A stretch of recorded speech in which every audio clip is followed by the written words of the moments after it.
Well, you done me and you bet I felt it. I tried to be chill, but you're so hot that I melted. I fell right through the cracks.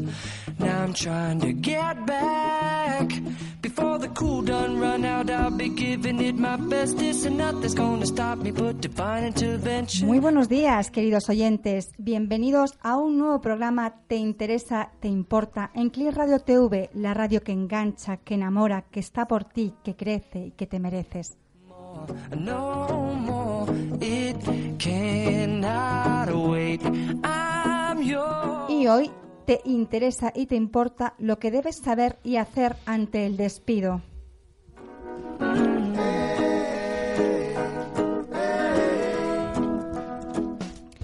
Hay situaciones para las que no estamos realmente preparados, incluso aun sabiendo que no nos puede pasar. Con lo difícil que está encontrar trabajo, más aún está el mantenerlo. Y ya es un logro que realmente hablemos de un empleo fijo.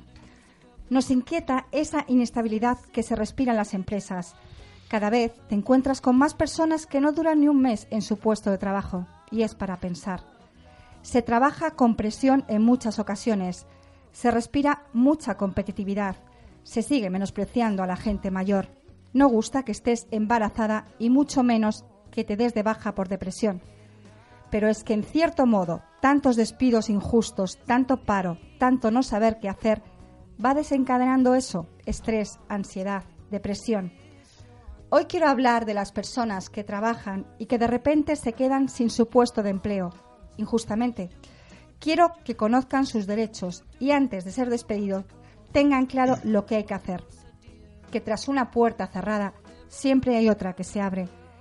Escucha hoy consejos, pautas, claves para superar con éxito una situación que vive casi todo el mundo. El despido no es tu final. Pues bien, ahora sí que voy a dar paso a la presentación de mis invitados de hoy. Hoy me acompaña, a mi izquierda está Rosa López. Ella es abogada, experta en Derecho Laboral en ABA Abogados. ¿Qué tal? Buenos días. Buenos días, Teresa. Encantada de estar aquí. Y yo también. Y a mi derecha está José Miguel Sánchez. Él es psicólogo en el trabajo y deporte, que tiene más de 3.000 horas como coach ejecutivo. ¿Qué tal? ¿Cómo estamos? Buenos días, José Miguel. Buenos días, Teresa. Buenos días, Rosa. Encantado de estar de nuevo contigo. Pues sí, tengo que decir que tanto Rosa como José Miguel ya me acompañaron en programas hace ya tiempo y hoy vuelvo y tengo el gusto de contar pues con su presencia, porque hoy vamos a hablar de un tema que preocupa, que sigue pasando. Y lo vamos a hablar desde todas las perspectivas. Vamos a hablar la parte un poco, pues lo que hay que hacer en cuanto a la parte legal, en cuanto a los derechos que tenemos y también la parte psicológica, porque es un tema que a veces nos afecta, ¿no? Desde luego, cuando alguien es despedido, hay secuelas muchas veces.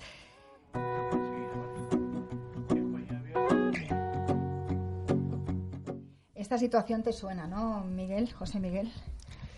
Sí, bueno. Me suena como profesional, sí. y me suena personalmente porque yo la he vivido 3 veces. Claro. Yo en mi trayectoria de casi 27 años, pues me despidieron 3 veces de 3 empresas diferentes. Y bueno, lo cuento tranquilamente por 2 razones. Primera, porque en el despido no se acaba nada, lo decías tú al principio del programa.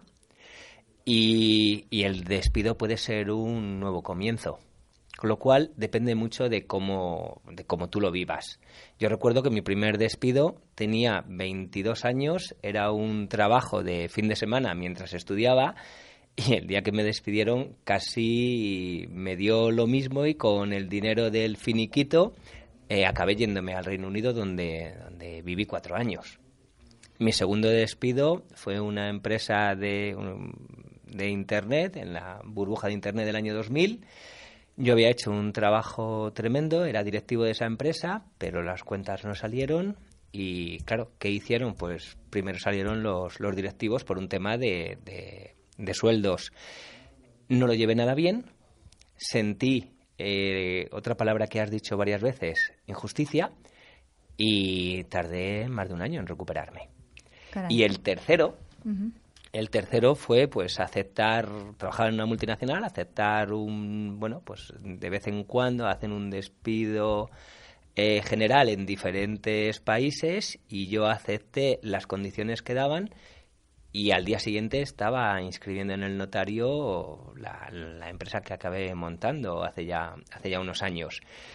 Por lo tanto, al final no es el luego despido. A ti te han creado buenas oportunidades esos despidos. Al final no es el despido, es como tú lo vives.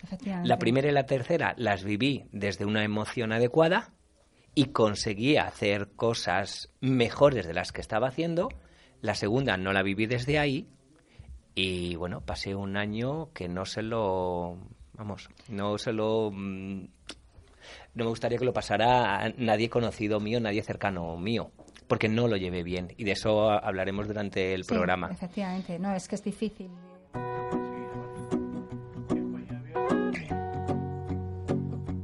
Que luego también otra de las causas también es que muchas personas ya no pueden con el trabajo, se sienten desganados porque o falta de motivación, que también José Miguel, ¿no?, nos vas a contar también, ¿no?, que eso pasa ahora mucho, que cómo resuelves también ante la perspectiva de que te puedan despedir o todo ese miedo a trabajar bajo presión, ¿no?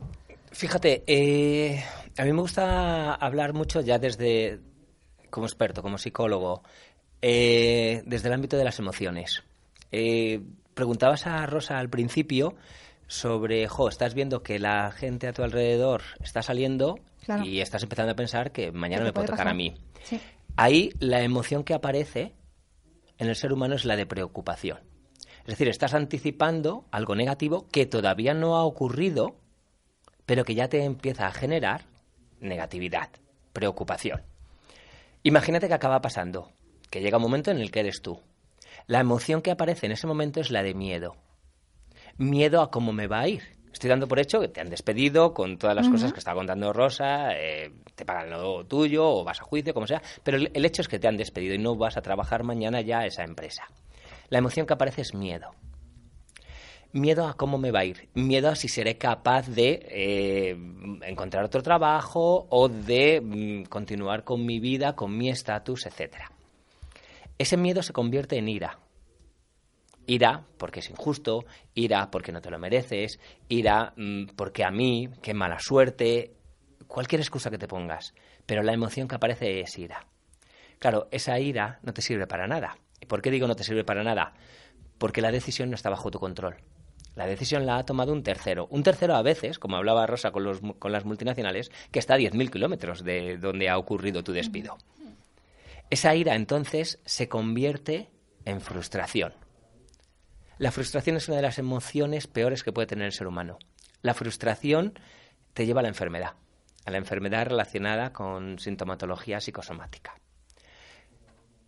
Después de la frustración, cuando llevas un tiempo en frustración, es decir, me gustaría seguir trabajando en esa empresa, pero ya no sigo, lo que acabas teniendo es nostalgia.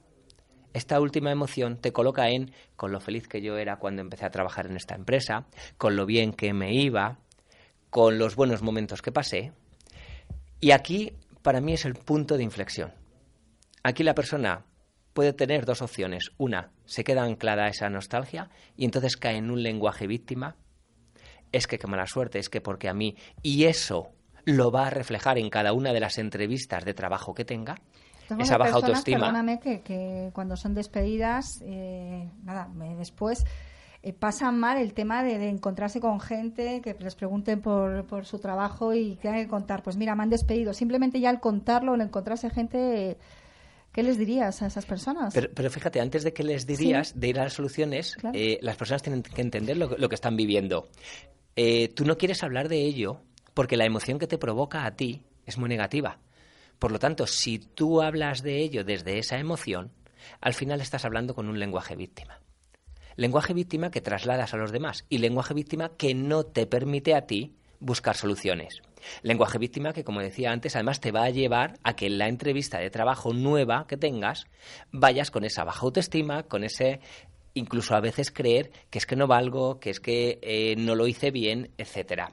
Por lo tanto, todas esas emociones hacen que tú prefieras no hablar de ello.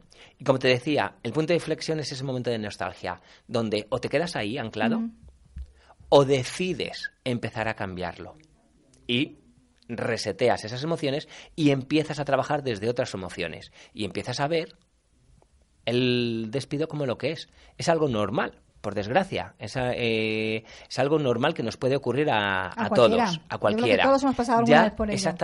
Exactamente. Pero todos, muchísimas personas que conocemos y muchísimas personas que han triunfado. El despido no es el final de nada. El despido puede ser un nuevo comienzo, pero tú necesitas tener la emoción adecuada para ver ese despido como un nuevo comienzo. Un nuevo comienzo en el mismo entorno y en puestos de trabajo similares o un nuevo comienzo en otros entornos. La clave está en que tú cambies la emoción. Si tú no cambias la emoción, si tú te mantienes en la emoción en cualquiera de las 5 emociones negativas que te he mencionado, va a ser muy difícil que tú seas empleable para otro nuevo empleador. Por lo tanto, lo primero que tienes que hacer es cambiar tu emoción, empezar a cambiar tu observador de la situación, empezar a ver las posibilidades, empezar a tomar acciones para ver esas posibilidades, desde formarme, desde entender cómo me puedo reciclar, desde entender cuáles son los nuevos sectores que están en boga y dependiendo de la edad que tenga, cómo yo podría ir ahí, y a partir de ahí tú puedes comenzar a ver cuáles son las opciones. Pero si tú no cambias tu emoción, lo más probable es que esa emoción te lleve a no conseguir ver opciones y a que el posible empleador no vea opciones en ti.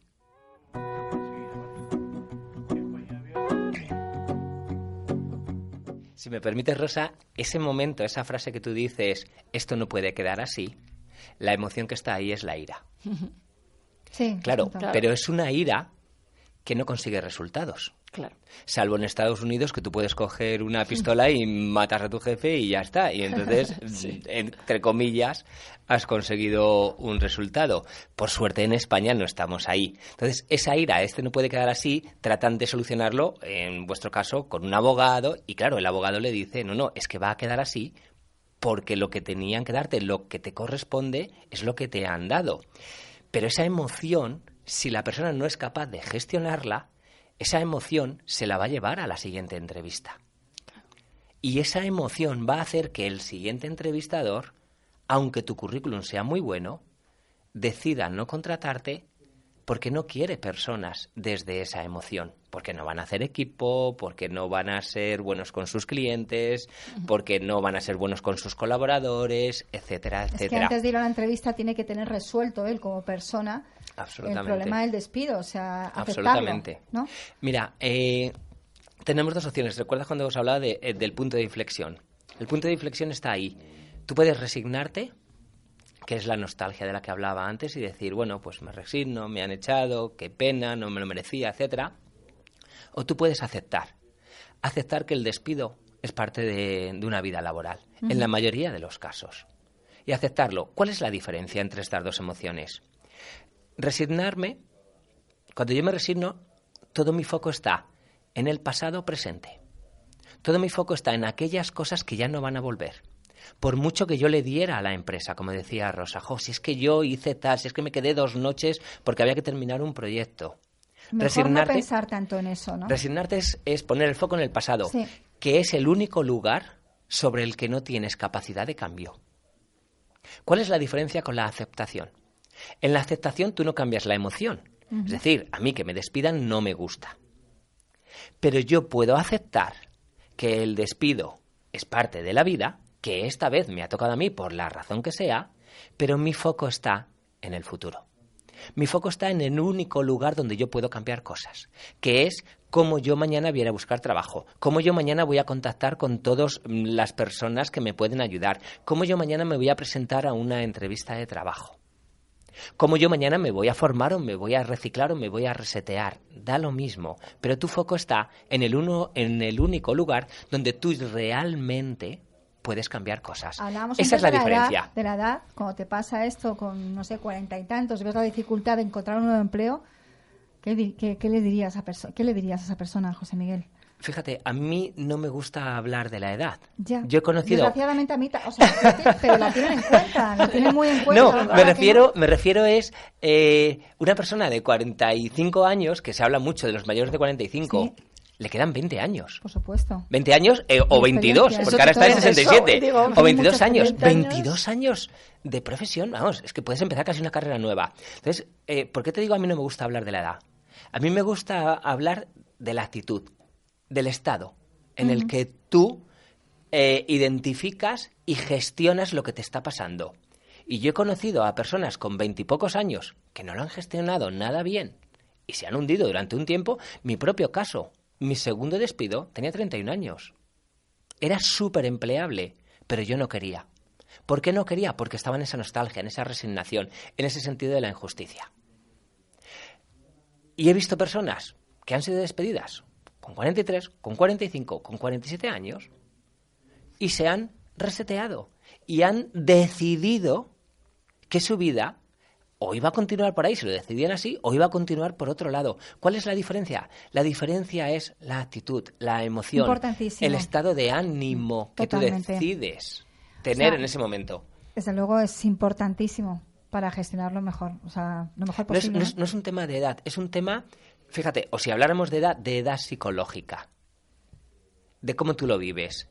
Tú lo puedes vivir desde el negativismo que te llega, que te da la resignación, o desde el positivismo que te da la aceptación. El positivismo significa que yo esto lo voy a ver como una oportunidad, y para que esa oportunidad al final me dé réditos, tenga un retorno, yo voy a hacer el esfuerzo, yo voy a asumir la responsabilidad de esas cosas que me van a llevar a conseguir mis nuevos objetivos.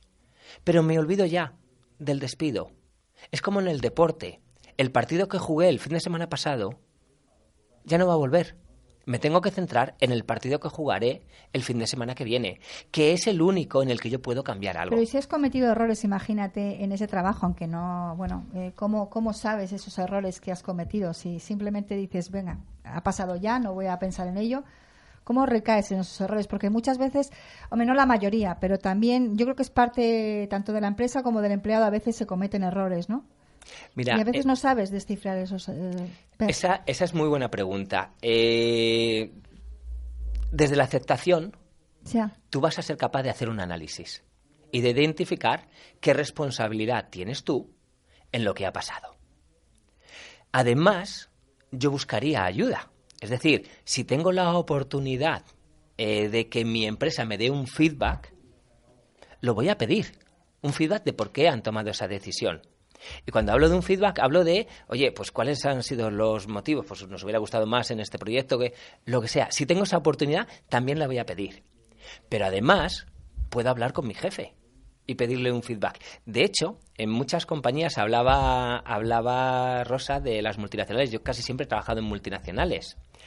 En multinacionales muchas veces existe lo que llamamos una entrevista de salida. Bueno, pues eso es una oportunidad también para pedir o para contar cuáles son las razones por las que te vas o claro, porque eso luego lo tienes que dejar muy claro cuando te entrevistan. Sí, entonces... Bueno, cuando te entrevistan no tienen que saber necesariamente que te han despedido. No, Rosa. Bueno, pero te pueden preguntar, en esta compañía, que es muy típico, ¿no? En esta empresa acabas de estar y ¿qué ha pasado si no estás, no?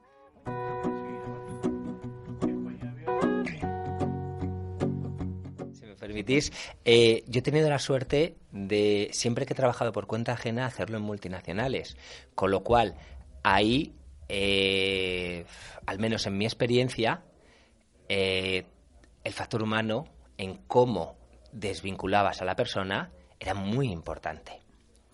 Es verdad, y lo has dicho tú, Rosa, que el tejido empresarial español es casi, la mayoría son pymes. Yo aquí utilizaría, y esto cuando trabajas en recursos humanos lo aprendes, o al menos en mi caso, lo aprendí desde el principio. La clave es la empatía. Yo estoy desvinculando a una persona, por la razón que sea. Cuando digo yo, no me refiero a recursos humanos. Casi siempre la persona es desvinculada por su jefe, y recursos humanos es el que se encarga de transmitírselo. La clave es la empatía. Tienes que empatizar con el momento vital de esa persona, en la que va a perder algo, en lo que lleva X tiempo dando más, igual, menos, porque además un trabajador pasa por diferentes fases.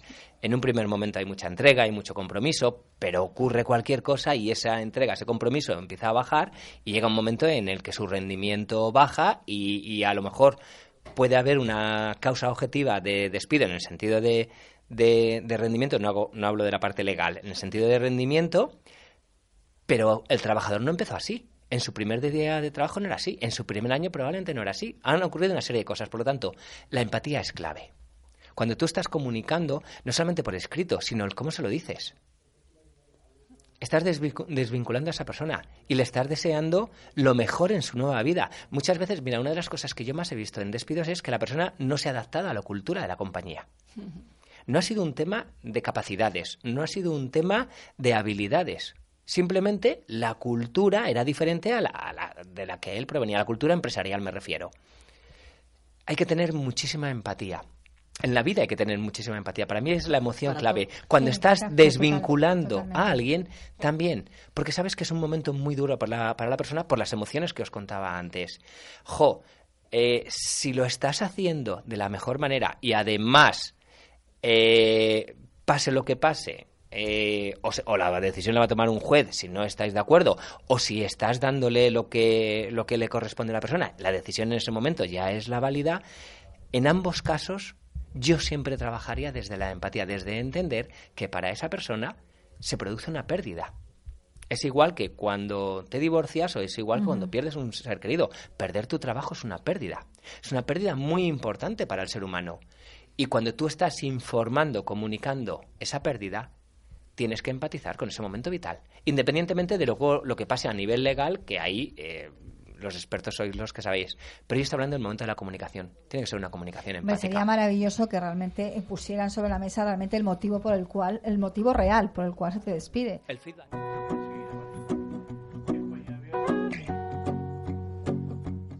Pero mira, esa es una labor... No lo sé. En las grandes empresas no es una labor de recursos humanos y en las pequeñas empresas debe de ser siempre una labor del jefe. Pero claro, para dar un buen feedback, una de las cosas que no tienes que hacer es hacer daño. Claro. Y demasiadas veces entendemos el feedback como algo, te estoy diciendo, exactamente como una crítica. No, el feedback tiene que ser algo que tú le des a la otra persona desde tu visión y que le ayude a crecer. O sea, el objetivo del feedback es que esa persona pueda crecer, aunque ya no sea... el feedback debe ser algo continuo, pero en este caso de una desvinculación, que le ayude a crecer en otro entorno, en otra compañía. Y el feedback tiene que ser algo, en este caso de la desvinculación, que lo pida el colaborador. Si el colaborador le pide, tu responsabilidad como jefe sería dárselo. Si no lo pide... a veces, y no sabes darlo como jefe, yo no arriesgaría. Porque muchas veces, exactamente, va a ser una crítica, sí, bueno, como... lo que decías de las cartas, incluso por escrito.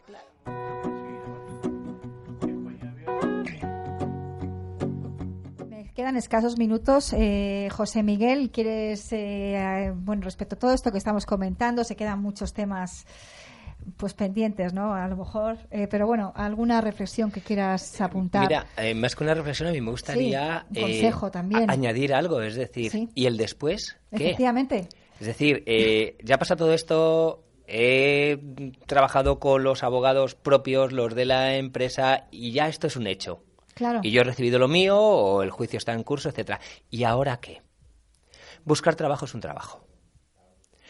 Desde la aceptación tienes muchas más posibilidades. Desde la resignación casi no tienes ninguna. Desde la aceptación tú vas a conseguir ser resiliente para lo que te venga. Por lo tanto, ¿qué necesitas? Necesitas primero ver que esto no es insuperable. Necesitas trabajar con todas las relaciones, contactos, redes sociales. LinkedIn es una de ellas. Empezar a trabajar en todo eso. Tienes que verlo todo desde un punto de vista optimista. El cómo te hablas a ti mismo, cómo es la comunicación contigo mismo, incluso cuando en alguna entrevista te digan que no, en algún puesto de trabajo.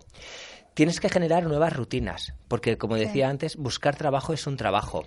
E incluso tienes que crear nuevas rutinas. Imagínate que antes no tenías tiempo para hacer deporte, pues ahora va a ser muy importante hacer deporte. ¿Por qué? Porque va a hacer que generes emociones positivas. Deporte y cosas... Al final, lo que tienes que hacer es crear una nueva rutina mientras estás buscando trabajo, pero todo ello desde la emoción adecuada.